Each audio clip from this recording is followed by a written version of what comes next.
Kwa hiyo mziki asili yake ni kitu. Ikiwa mwenyewe una gita lako nyumbani unapiga tu, mimi Walidi Alhadi Umari Kawambwa ndindindindindindin, umeelewa? Hili ukishafika wakati wa swala umeliacha, Allahu Akbar, piga gita mpaka utoke nini.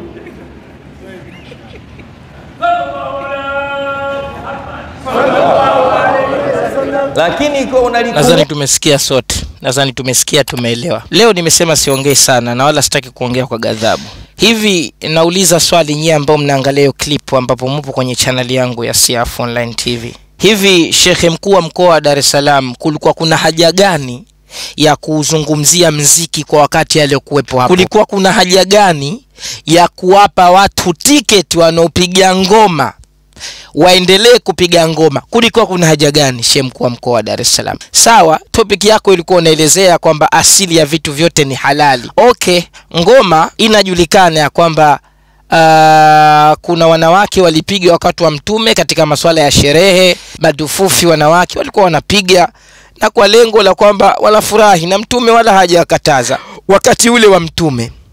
Hivi Sheikh mkuu wa mkoa wa Dar es Salaam, sasa hivi kulikuwa kuna haja gani ya kukubali ngoma kwa mazingira yepi ambayo tuko nayo sasa, mpaka wewe ukae msikitini uidhinishe ngoma ya kwamba eti inafaa, na badala yake watu ikifika muda wa sala waende wakasali? Kulikuwa kuna haja gani? Hauoni ya kwamba wewe ushatoa tiketi kwa wanaopiga magoma? Na sio wanawake tu, haya magoma ya sasa hivi yanapigwa na wanaume. Wakati ule walikuwa wanapiga wanawake wakiwa kwenye sherehe zao, sasa hivi kuna vidume wanapiga ngoma. Wewe unawapa tiketi gani hawa watu wanapiga ngoma sasa hivi? Sheikh mkuu wa mkoa, muogope Allah subhana, angalia unaongea nini kwa wakati gani na upo wapi. Na hatimaye kuna watu wanakuja kukutunza ya kwamba umewafurahisha na ushawapa tiketi.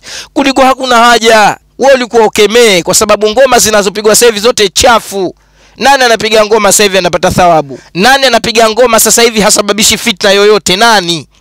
Ngoma gani ambazo sasa hivi zinapigwa zitakuwa hazina shida yoyote? Ngoma gani? Ikiwa wanawake sasa hivi wanachanganyika wanawake na wanaume kwenye masherehe, kwenye maharusi, wanafanya ujinga. Nyimbo ambazo anaimba Diamond na kina nani ndio zinaingizwa kwenye sherehe. Kulikuwa kuna nafasi gani ya kuizungumzia ngoma inafaa kwa wakati huu? Alafu mimi nikisema yani mlevi wa Zanzibar bora kuliko huko, mnaona na watukana sana. Hivi kulikuwa kuna maana gani Sheikh mkuu wa mkoa kuongea haya? Wenzio wana swali huko, hilo lishakuwa haramu. Na mazuri hawa watu wa muziki ya jazakumullah. Haya, mmeona vizuri. Baada ya kusifu muziki ama ngoma inafaa, kijana mmoja akajitokeza akamtunza Sheikh kwa maneno mazuri aliongea Sheikh ya kwamba Sheikh kumbe kishaidhinisha watu wapige ngoma, bali ikifika muda wa sala watu waende kusali. Kijana kainuka akampa Sheikh 10,000, na Sheikh kwa vile na yeye ni Mission Town, ni mtoto wa mjini, akamjua sasa huyu mtu wa muziki huyu, akachukua pesa akamwombea na dua, jazakumullahu khaira, ya kwamba Allah kulipe khairi akuzidishie khairi. Huyu ndo Sheikh ambaye tunataka akosoe, arekebishe jamii. Sheikh ambaye ndo tunamtaka aachane na mambo yote ya dunia na wachanishe watu wasipende dunia. Ndo huyu leo Sheikh huyu ambaye amekaa msikitini anakubali mziki, na kwa bahati mbaya ndani ya msikiti wake wapo wanamziki, ndio maana wamefurahi wamekuja kumtunza. Pana nini sasa hapa?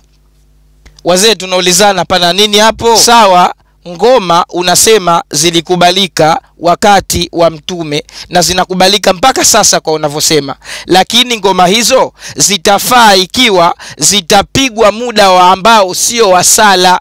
Mtu apige ngoma kwake mpaka achoke, ikifika tu muda wa sala aende akasali. Sawa, tushakubali. Kwa wakati tuliokuwa tuko nao Sheikh, unatoaje mafunzo ya aina hii?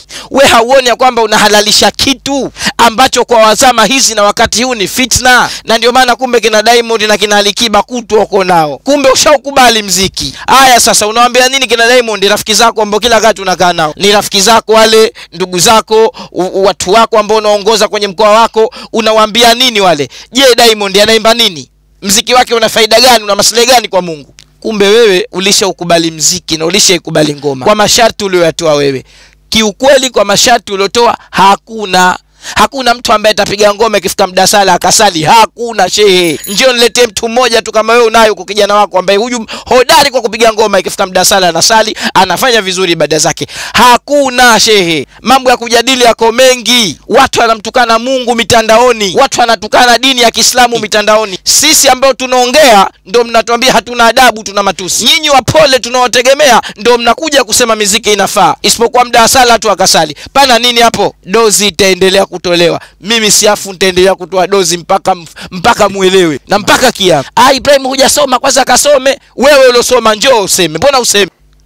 Njoo useme wewe. Simama wewe, tengeneza channel YouTube. Simple tu, kwani kutengeneza channel. Tengeneza channel YouTube, kuwa mpole, toa taaluma yako uliyosomea kuwafundisha watu na kuwakataza watu mabaya. Sio unakaa kwenye comment tu unatuma matusi. Mimi matusi yako haniharibi chochote katika maisha yangu. Haniharibu chochote matusi yako ndugu yangu. Kikubwa tu nakushukuru, unanitukana, hunipendi, lakini bado uko kwenye channel yangu. Nacheka tu.